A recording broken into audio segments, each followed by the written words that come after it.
Hace muchos años, cuando comencé a estudiar las emociones negativas, el punto más crítico que descubrí fue que no se puede hacer ningún progreso hacia la salud, la felicidad, el amor y el cumplimiento del potencial mientras se insista en mantener intactas las emociones negativas. Y lo único bueno de las emociones negativas, si es que tienen algo de bueno, es que las emociones negativas no son permanentes. Lo dice hasta Sigmund Freud, no hay un lugar permanente para las emociones negativas en el subconsciente. En otras palabras, son visitantes indeseados. Son hábitos negativos o patrones de respuesta negativos que pueden eliminarse, y el punto inicial para eliminarlos es entender de dónde vinieron y entender cuáles fueron los factores causales, volviendo a la niñez temprana, que desencadenó el desarrollo de las emociones negativas y nos han dado como adultos una predisposición a ser negativos de una u otra forma. Esto nos lleva al condicionamiento de la niñez temprana. Recuerden que ya dijimos que el punto inicial de los patrones de hábitos negativos compulsivos e inhibitorios era la crítica destructiva. La crítica destructiva es el gran destructor. La crítica destructiva destruye a las personas en su interior y las deja caminando en círculos por fuera. Muchas personalidades han sido minadas y destruidas, mucha autoestima ha sido puesta de lado como resultado de la crítica destructiva más que cualquier otra cosa que podamos imaginar. La crítica destructiva es el gran asesino. Ahora, ¿por qué es eso tan malo? Sabemos que los niños en sus primeros años y al ir creciendo tienen una necesidad tremenda de amor y aprobación de sus padres. De hecho, muchos psiquiatras y psicólogos han dicho que la razón número uno de la enfermedad mental en los adultos es el retiro de amor o el amor no expresado. Sabemos que cualquier persona con prestigio, una persona que es importante para un niño, tiene un impacto enorme en ese niño, y los niños hasta la edad de 6 años tienen muy poca habilidad para discriminar entre una crítica válida y una crítica inválida. Lo que esto significa es que todo lo que diga un padre o un pariente mayor o una persona mayor, cualquier cosa que diga una persona de prestigio o una persona importante para un niño es aceptada como cierta. Es aceptada como una representación válida de la realidad. Si una madre dice eres un niño malo, o si un papá dice eres flojo, si alguien dice no eres dependiente, o si alguien dice que somos estúpidos o tontos o feos, el niño no tiene capacidad alguna para discriminar entre lo válido y lo no válido. Ese niño acepta eso como una verdadera representación de la realidad. Va más allá de la mente consciente, va directamente al subconsciente y ahí se queda. Muchos de nosotros como adultos aún estamos viviendo en base a la información negativa que recibimos cuando éramos niños. Y después como adultos que decimos, pues decimos así es como soy, o siempre he sido así, o algunas personas dirán, pues es de familia, tu padre era así, los hijos son así, tu madre era así, etc. ¿De dónde viene? Nada de estas cosas es de familia. Por ejemplo, cuando estaba creciendo, mis padres habían sufrido la depresión y la depresión les produjo un impacto enorme. Y cuando hablábamos de comprar algo, lo recuerdo muy bien, mis padres se ponían muy tensos y decían, no podemos pagarlo, no podemos pagarlo, no podemos pagarlo, no podemos pagarlo. Tenían una mentalidad de carencia, esta mentalidad de no podemos pagarlo toda su vida. Y luego yo crecí y aunque nunca he experimentado la depresión, y la mayoría de ustedes, 10, 20, 30, 40 años después, aún estamos diciendo, no puedo pagarlo, no puedo pagarlo, no puedo pagarlo. Aún tomamos como base esas frases críticas, esas frases emocionales que usaban nuestros padres. Tal vez sus padres les decían como mi padre me decía a mí una y otra vez, nunca acabas lo que empiezas, nunca acabas lo que empiezas. Nunca acabas lo que empiezas. Eres un flojo, nunca acabas lo que empiezas. Y cuando fui adulto tuve muchos problemas para acabar lo que empezaba. Al acercarme al final de la tarea, comenzaba a sentirme ansioso y buscaba cualquier excusa por posponerla o retrasarla. El segundo factor que nos predispone a emociones negativas es la falta de amor. Sabemos que las personalidades de los niños se desarrollan al grado en que reciben una alta calidad y una alta cantidad de amor de sus padres. Existe una relación de 1 a 1 entre la cantidad de amor, la calidad de amor y una personalidad sana. Ese amor negado o la privación de amor es la causa clave de la infelicidad, la negatividad y la enfermedad mental en los adultos. Para que un niño se sienta realmente amado, el niño debe tener padres con buenos conceptos, y la mayoría de nosotros tuvimos padres que fueron víctimas de sus padres, que a su vez fueron víctimas de sus padres. Un escritor famoso dice que todo el mundo es víctima de una víctima. Todos son víctimas de víctimas. Nuestros padres quisieron criarnos de la mejor forma posible, pero ellos mismos fueron víctimas de víctimas. Y para que un niño se sienta realmente amado, deben existir 3 condiciones. La condición número 1 es: los padres deben amarse a sí mismos. Los padres deben amarse a sí mismos. Recuerden, nunca le podrán dar más amor a otros que el que sienten por sí mismos. Si no se aman a sí mismos, no pueden amar a sus hijos. Si tienen un poco de amor por sí mismos, deben difundirlo en sus hijos. Si tienen poco amor por sí mismos y es absorbido por sus esposos, entonces, a veces, aunque deseen amar a sus hijos, no tienen amor que darles. Sus padres querían amarlos y en muchos casos no tenían amor para darles. Y eso es porque nunca lo recibieron cuando crecieron. El segundo requisito es: los padres deben amarse mutuamente. Para que un niño crezca sintiendo confianza en sí mismo, crezca sintiéndose amado, a salvo y seguro, debe crecer en un ambiente donde los padres se amen.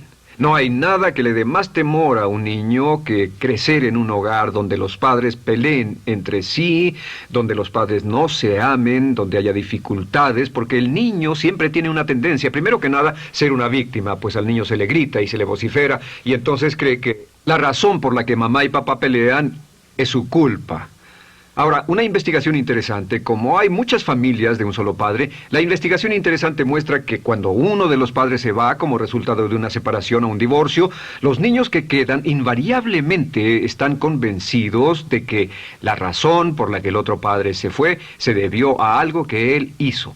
Y es importante que si un matrimonio o una relación va a terminar y uno se va a ir, que el padre que se quede les diga a los niños una y otra vez que la razón por la que la relación no funcionó no tuvo nada que ver con ellos. Solo tuvo que ver conmigo y con papá, conmigo y con mamá. No tiene nada que ver con el niño. El niño necesita oírlo muchas veces antes de que se sienta confiado y seguro. Y por supuesto, siempre es mejor que un niño sea criado por un padre que lo ama que por 2 padres que no se aman.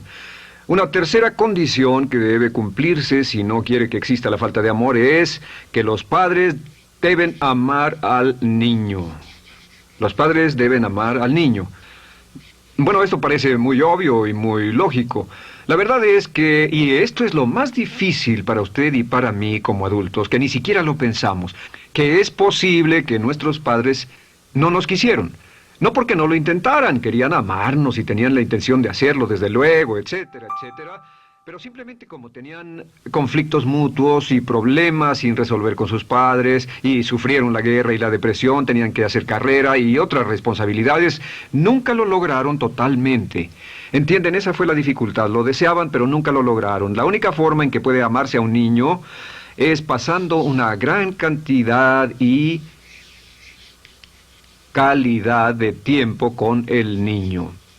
Tiempo en gran cantidad y calidad con el niño.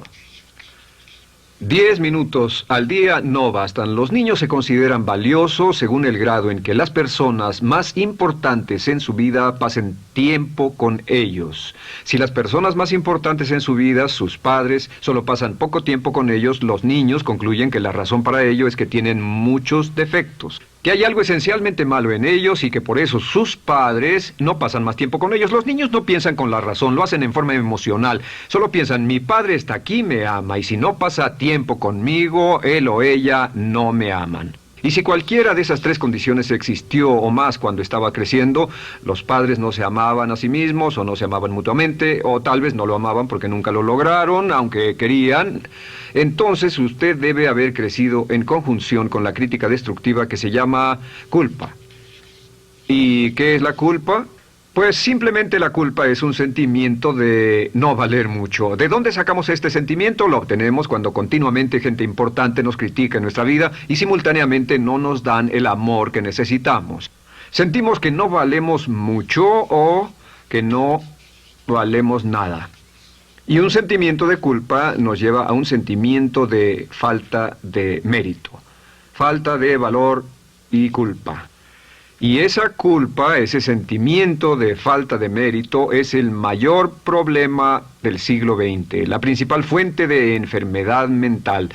Es la fuente principal de los problemas en las relaciones, la fuente principal de enfermedad psicosomática, la fuente principal de la mayoría de los problemas que afectan a nuestra sociedad. Es el profundo sentimiento de culpa y falta de mérito que se expresa o se esconde en los pensamientos o en la actitud: no valgo suficiente, no valgo suficiente.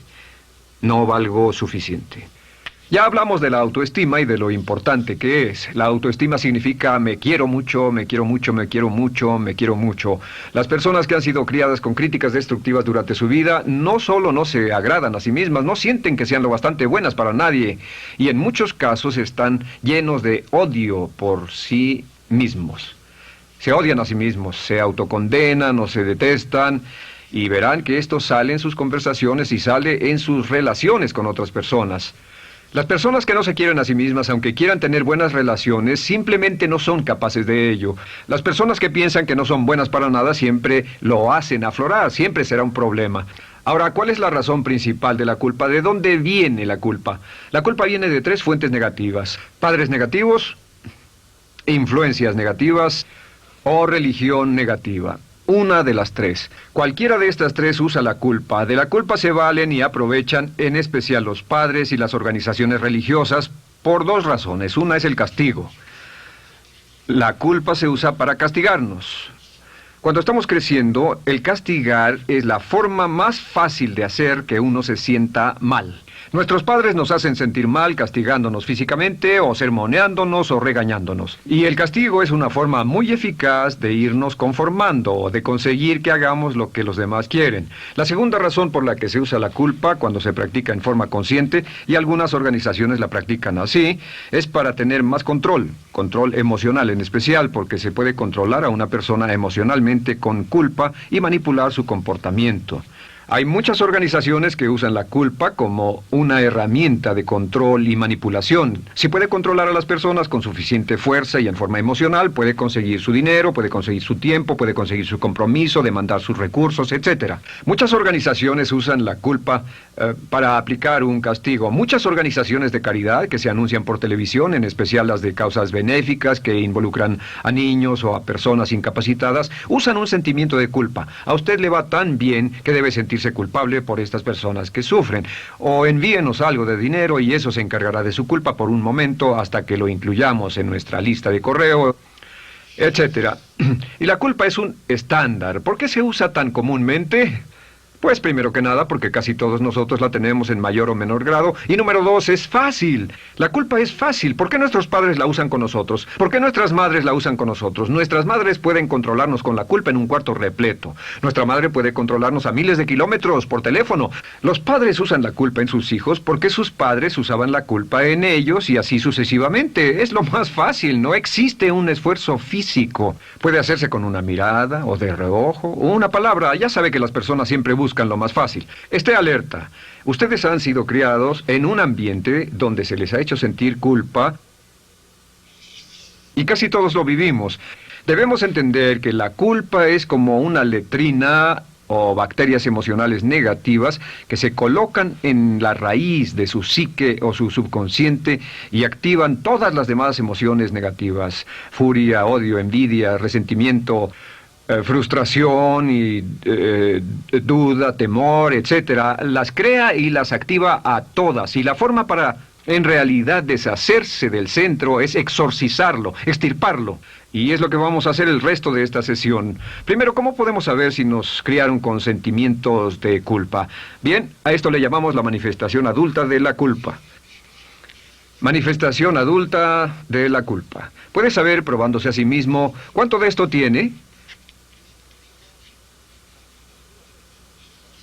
Número 1, la manifestación adulta de la culpa es que tiene sentimientos de inferioridad, sentimientos de inadaptabilidad y de no merecer las cosas. No siente que merezca que le pasen cosas buenas. Si una persona ha sido criada con crítica destructiva y se le hace sentir culpa, entonces cuando logra éxito, aún con un tremendo esfuerzo, tiene una tendencia terrible de sentir que no se lo merece. A esto se le llama, por cierto, temor al éxito. El temor al éxito es solo otra forma de decir que la persona que ha estado condicionada a pensar de sí misma como poco valiosa o no lo bastante buena, se siente muy incómoda cuando experimenta el éxito. Se siente muy tensa y a disgusto. Realmente si sienten demasiada tensión, comienzan a aspirar cocaína, a beber demasiado alcohol, se enredarán en comportamientos autodestructivos, tendrán una sensación tremenda de ansiedad, como si alguien fuera a descubrir algo de ellos. Hay un libro en la librería que dice, si me está yendo tan bien, ¿por qué me siento como un impostor? Tienen el llamado síndrome del impostor. ¿Alguna vez ha tenido éxito en algo y la gente ha ido a usted a decirle, vaya, hiciste un excelente trabajo, o eso es maravilloso, aunque haya sido muy duro para usted, y sintió que los demás iban a descubrir, siente como que, es decir, que iban a descubrir que realmente no es bueno, que solo fue un fraude, solo un accidente, y por supuesto es lo que dice, fue coincidencia, fue un accidente, la verdad, no sé ni cómo lo hice. Hacen todo lo posible por huir de ese sentimiento de inferioridad y de no merecer las cosas. Estén muy alertas. La segunda manifestación adulta de la culpa es la autocrítica destructiva. Hay una línea de un gran poeta que dice, aquellos a quienes se les hace mal, hacen mal a su vez. Los niños a muy temprana edad, a veces a la edad de 2 o 3 años, comienzan a menospreciarse, se desgarran, hasta se golpean y se castigan físicamente si se les critica demasiado. Siempre dicen el equivalente de no valgo suficiente o no soy muy bueno, y se castigan a sí mismos. Y la crítica destructiva es un síntoma real de un sentimiento escondido de culpa e insuficiencia. El número 3 es que fácilmente manipuladas por la culpa, las personas pueden jalar sus cordones de culpa en forma muy simple. Realmente vemos que existen 2 tipos de personas en el mundo, los lanzadores de culpa y los receptores de culpa. Invariablemente, estas personas se atraen mutuamente. Y por supuesto el lanzador de culpa es la persona que se identifica con el padre que lanzó la culpa y el receptor es la persona que se identifica con el que atrapó la culpa. Pero los lanzadores y los receptores de culpa se unen, se equilibran perfectamente, se establecen y forman una nueva generación de lanzadores y receptores de culpa. Podemos decir que usted es fácilmente manipulado por la culpa, porque ha estado muy bien condicionado. Su jefe puede tirar de su cordón de culpa, una persona en un autobús puede tirar de su cordón de culpa, una sobrecargo puede tirar de su cordón de culpa. Esté muy alerta a esto. La cuarta manifestación de culpa es que usted la usa. Usa la culpa y culpa a otro generosamente. ¿Por qué?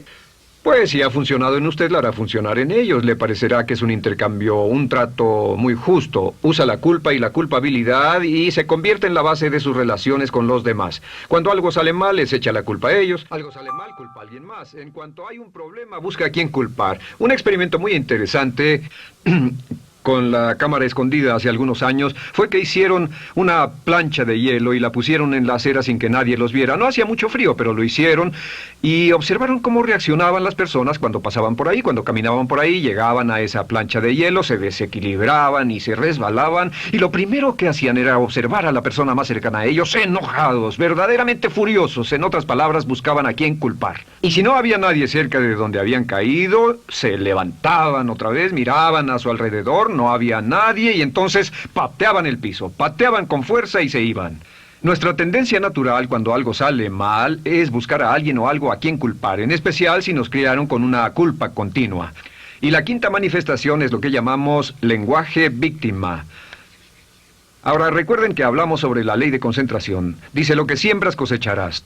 También dice, si usas lenguaje de víctima, mantienes viva la culpa, la refuerzas, la edificas, la cultivas, la utilizas. El lenguaje víctima es lenguaje como no puedo, no puedo, no puedo. Cuando dice no puedo, no puedo, no puedo, envía un mensaje a su mente subconsciente y la mente subconsciente comprende que está inhabilitado, que no tiene control, que es una víctima. Y cuando desea poder hacer algo, su mente subconsciente retroalimenta su mensaje y dice no puedes, no puedes.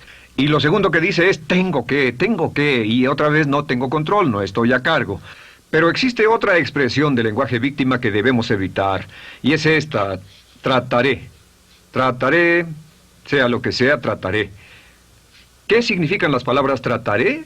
Pues déjenme decirles qué significan. Significan voy a fracasar y lo digo anticipadamente para que no me vengan con represalias. En otras palabras, dice trataré de llegar a tiempo, pero lo que está diciendo es tal vez llegue tarde y no pueden reclamarme porque dije que trataría. Cuando una persona dice trataré, está disculpando su fracaso por anticipado. Si fuera al doctor y el doctor lo examinara, lo auscultara y le dijera, pues está en pésimas condiciones, tendremos que intervenir, debemos llevarlo al hospital ahora mismo, me sorprende que haya llegado aquí. Usted dirá, bueno doctor, espero que haga un buen trabajo. Y él dice, trataré. Si él dice eso, usted seguramente buscará otro médico. O si va a un abogado. Lo culpan de algo y va a un abogado y le presenta su caso y dice, oiga, va a defenderme y él dice, trataré. ¿Qué está diciendo? Está diciendo, escuche, he estudiado el caso y por lo que veo no hay mucha esperanza, pero lo tomaré de todos modos. Trataré son los que tratan de conseguir que les pague por anticipado. Otro juego de palabras que no debe usar. Por cierto, con respecto a trataré, lo que debe decir es lo haré o no lo haré. No trataré. Si alguna vez en nuestro negocio, tenemos un negocio muy activo, si llamamos a alguien y le pedimos alguna cosa o algún trabajo y dice trataré de conseguirlo para el viernes o trataré de terminarlo a tiempo, al instante sabemos que lo que quiere decir es que quiere sentirse libre, no comprometerse. Así que nunca dejamos que nadie se vaya con un trataré, debe ser hecho o no, y queremos obtener una seguridad. Si hace falta, nosotros lo hacemos. Cuando dicen trataré, lo que están haciendo es que se están lavando las manos. Esté alerta, la otra palabra es desearía. Dicen que un deseo es una esperanza o una meta sin energía detrás. Desearía. ¿Qué significa un deseo? Desearía significa que me gustaría tener algo, pero sé que nunca lo podré tener. Cuando dice desearía bajar de peso, ¿qué significa? Las palabras no dichas son, pero sé que no puedo. ¿Por qué no? Por las excusas que tiene y el metabolismo que tiene y los problemas, etcétera. Siempre hay razones por qué debe salir, etcétera. Desearía dejar de fumar, desearía estar en forma. Desearía, desearía, desearía. Cuando usa la palabra desearía, le muestra al subconsciente que esto es algo que no cree que le sea posible lograr o adquirir. Entonces el subconsciente descarta completamente esto como meta y no le da energía, ni motivación, ni impulso, ni deseo de lograrlo. Así que esté muy alerta al lenguaje víctima. Esté alerta a la expresión sí, pero. O lo haría, sí, pero. Alguien le dice, haga esto, y usted dice, sí, pero. La palabra pero, por cierto, es el gran borrador. Si una persona le dice, podría incrementar sus ingresos o incrementar su rendimiento, ser una persona mejor o más feliz o bajar de peso o lo que sea, no importa. Y usted dice, sí, pero. Lo que está diciendo es que está borrando toda la aseveración que ha dicho antes. Manda un mensaje a su subconsciente que dice, no hay posibilidad. Y no hace esfuerzo, no otorga energía, no ejerce capacidad alguna hacia el logro de esa meta.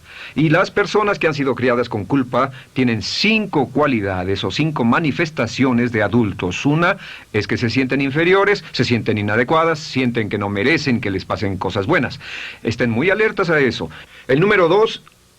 se autocompadecen continuamente, usan la autocrítica destructiva. El número 3, usan la culpa y la culpabilidad en ellos y en otros. El número 4, son manipuladas por la culpa. Y número 5, usan lenguaje víctima. Así que, ¿cómo nos deshacemos de la culpa?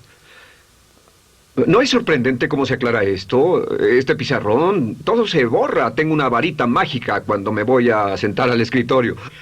Entonces, ¿cómo nos deshacemos de la culpa? Para deshacerse de la culpa...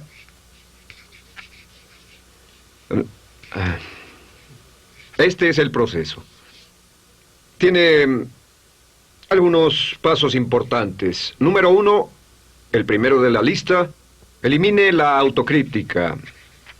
Elimine la crítica autodestructiva. En otras palabras, nunca diga nada destructivamente crítico de usted mismo. No lo diga. Esta es la regla básica. El subconsciente acepta lo que diga usted como cierto, como un mandato. Así que no diga nada de sí mismo que no desee sinceramente que sea cierto. No diga estoy cansado, estoy gordo. No diga no puedo o debo. No diga nada a menos que quiera que sea cierto. Las palabras que van después de la palabra yo son las palabras que su subconsciente registra como mandatos, excepto cuando dice yo desearía o lo intentaré. Así que elimine la crítica destructiva. Siempre hable en términos positivos sobre usted. Me gusta mi persona, puedo hacerlo, lo haré, escogí hacerlo, pero nunca diga no, no puedo. Número 2 es no dejarse manejar por la culpa. Rehúse ser manejado por la culpa. Porque cada vez que le permita a alguien que lo manipule por la culpa, ¿sabe qué pasa? Refuerza y hace más poderoso el efecto de la influencia de la culpa en su vida. Cuando yo crecí, debo decir que yo crecí en una familia que estaba muy influenciada por la religión negativa. Realmente mi madre, Dios la bendiga, tenía un cinturón negro en el pecado e hizo un trabajo verdaderamente soberbio en ello. Y yo tardé en sobreponerme. Cuando me casé con Bárbara, ella también venía del mismo tipo de familia y recapacitamos. Hay una hermosa respuesta cuando uno de los dos caía de nuevo en los viejos patrones. Decía, no tratas de hacerme sentir culpable, ¿o sí?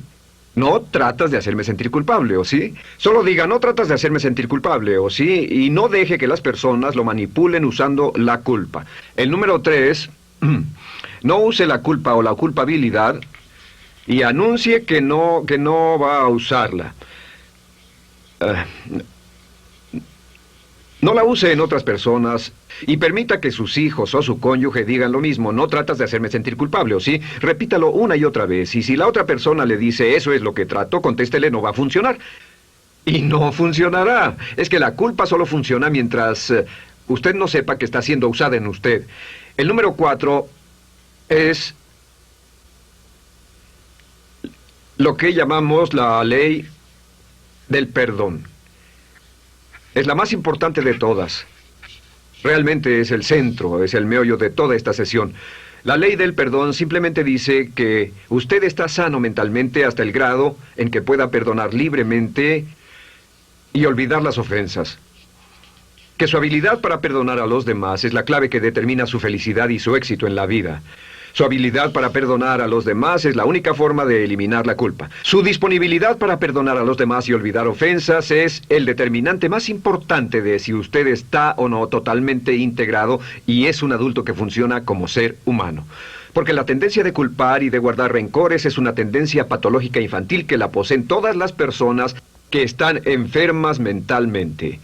La habilidad para olvidar, para perdonar libremente, es la marca del ser humano realmente iluminado. Ahora, acepte eso como real. Hay 4 personas a las que debe perdonar. Número 1, perdone a sus padres. Perdone a sus padres por todo lo que le hayan hecho para herirlo. La mayoría de nuestras investigaciones muestran que casi todos nuestros problemas como adultos se remontan a no estar dispuestos o no poder perdonar a nuestros padres por algo que hicieron que nos hirió. Perdónelos un 100%, escríbales, llámeles por teléfono, dígales, o cuando menos perdónelos en su corazón, pero perdone a sus padres. Número 2, perdone a los otros. Perdone a todos los demás. Perdone a todos los que lo hayan herido de algún modo, por cualquier cosa, y déjelo así. Ahora, hay muchos que dicen no puedo perdonar a esa persona por lo terrible que me hizo. Pero recuerde esto, el perdón es perfectamente egoísta. El perdón no tiene nada que ver con la otra persona, solo tiene que ver con su paz mental y con su propia integridad mental. Número 3, perdónese a sí mismo. Perdónese por todas las cosas débiles, tontas, insensatas y estúpidas que haya hecho, porque todas las personas han hecho cosas tontas, insensatas, estúpidas y ridículas, pero perdónese en un 100%. Y finalmente, la última parte de esto, si ha hecho algo que hirió a alguna persona, vaya a disculparse. Es sorprendente el hecho de vidas que se arruinan año tras año por personas que no tienen la fortaleza intestinal, las agallas y el valor para decir lo lamento. Una de las cosas más importantes es desarrollar carácter hasta el grado en el cual hacemos las cosas que son muy difíciles para nosotros, hasta el grado en el cual hacemos las cosas que sabemos que están bien, aunque sean difíciles, en especial cuando son difíciles emocionalmente. Y la clave para deshacerse de la culpa, la clave para ser una persona total y completamente positiva, es perdonar a los demás. Perdone a las personas con quienes ha sostenido una relación. Perdone a sus jefes anteriores. Perdone a los amigos que lo han herido. Perdone las inversiones que estuvieron equivocadas. Perdone a los jefes que lo despidieron. Perdone a sus padres. Perdone a todo el mundo. Desarrolle una actitud hacia la vida con la que rehúsa guardarle rencor a los demás. Solo repita una y otra vez: los perdono a él o a ella por todo. Los perdono por todo. Los perdono por todo. Y eso es todo. La clave para librarse de las emociones negativas es rehusarse totalmente a continuar con cualquier situación negativa. No olvide que es un acto muy egoísta y será tan egoísta como usted quiera. El acto del perdón lo libera y libera a la otra persona y le garantiza que se moverá rápidamente hacia el cumplimiento de su potencial.